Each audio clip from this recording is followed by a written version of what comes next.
Assalamualaikum warahmatullahi wabarakatuh.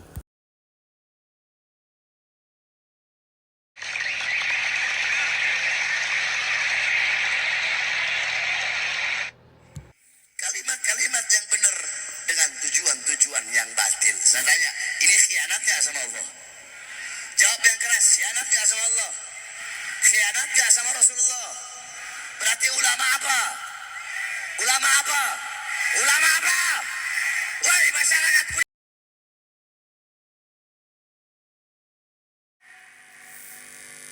itu dalam hal kecil. Saya kasih contoh, ngasih nama anak, memilih nama anak. Apalagi dalam memilih pemimpin. Paham? Apalagi dalam memilih presiden. Ikuti para ulama. Ikuti para ulama. Nah, terus ulama yang bagaimana, Beb? Yang saya maksudkan itu ulama yang lurus, kalian ikuti. Ulama yang istiqomah. Ulama yang gak bisa disogok, ulama yang gak bisa disuap, ulama yang tidak pernah mengkhianati umat. Jangan ikut ulama-ulama anjing. Loh, Habib kok bilang ulama anjing ya?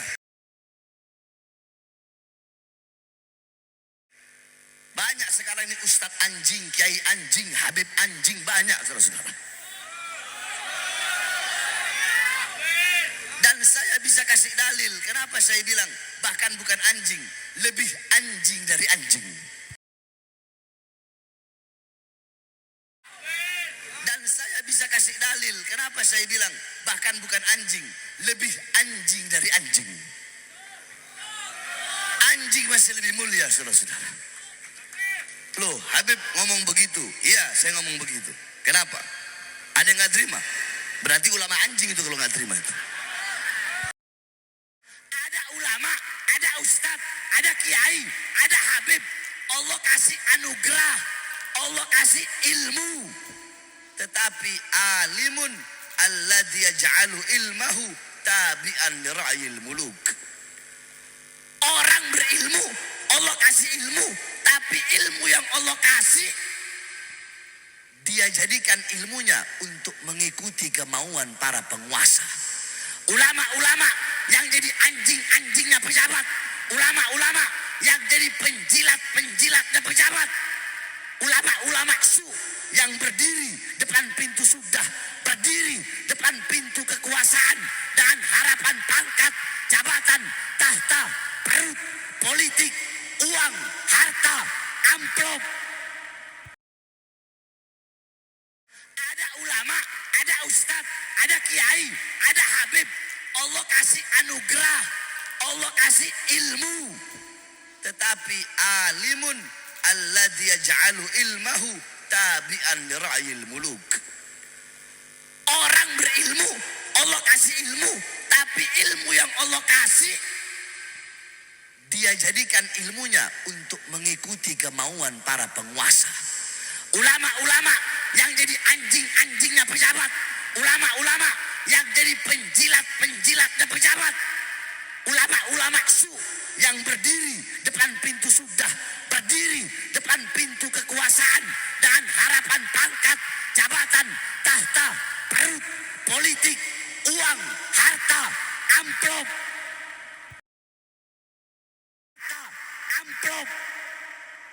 Dia jadikan ilmunya untuk mengikuti kemauan penguasa.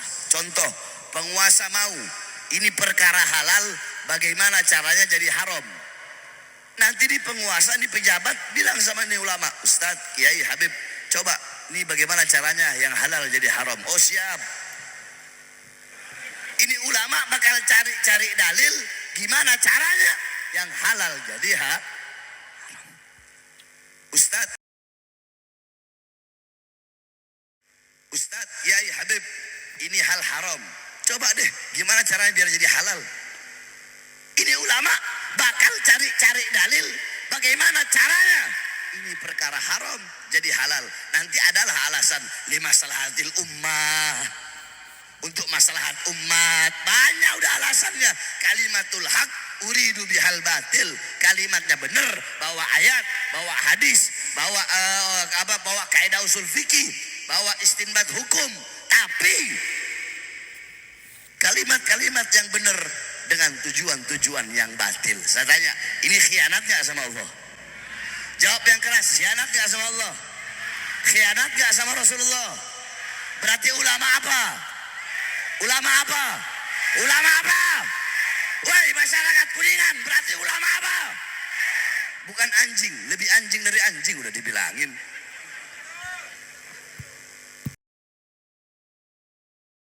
Nah, maksud saya dalam memilih pemimpin jangan ikuti ulama-ulama seperti itu. Tapi ikuti ulama yang lurus. Ikuti ulama yang istiqomah. Saudara-saudara, saya tanya kepada kalian semua. Kemarin digelar ijtima ulama. Itu ulama yang hadir se-Indonesia. Mereka datang dari daerahnya masing-masing, dari kampungnya masing-masing. Ongkos sendiri. Yang naik pesawat beli tiket sendiri, yang naik bis beli tiket sendiri, hotel bayar sendiri, makan bayar sendiri. Nggak ada cerita saudara-saudara. Jadi ada dua ulama. Ada ulama yang dimana capres ngasih dia uang. Ustadz, Kiai, Habib, nih saya kasih uang. Gimana caranya suara umat ke saya? Ada yang begitu. Nah di sisi lain ada ulama yang dimana dia yang mengeluarkan uang, mengorbankan uang, harta. Dia korbankan tenaga, pikiran, keringat, keliling, dakwah ke sana kemari untuk menyampaikan kepada umat, mengajak umat untuk memilih presiden yang dipilih dalam hasil ijtima ulama. Harus milih. Sebab kenapa? Kalau kalian nggak pilih, bisa jadi yang jadi presiden yang paling banyak kebangsatannya, keburukannya dan kebiadabannya. Betul? Betul? Berarti tetap harus Nah, suara-suara kalian yang akan menentukan nasib bangsa ke depan, nasib negara ke depan, nasib Indonesia ke depan berada pada suara-suara kalian. Indonesia ke depan akan menjadi negara yang baik atau negara yang buruk? Negara yang memiliki pemimpin yang adil atau pemimpin yang zalim, pemimpin yang baik atau pemimpin yang buruk, pemimpin yang jujur atau pemimpin yang pendusta, itu semua tergantung dari suara-suara kalian. Karena suara-suara kalian yang menentukan nasib negara, bangsa dan pemimpin Indonesia ke depan. Maka jangan sampai suara-suara kalian bisa dibeli oleh tangan-tangan kotor para pengkhianat-pengkhianat bangsa, saudara-saudara.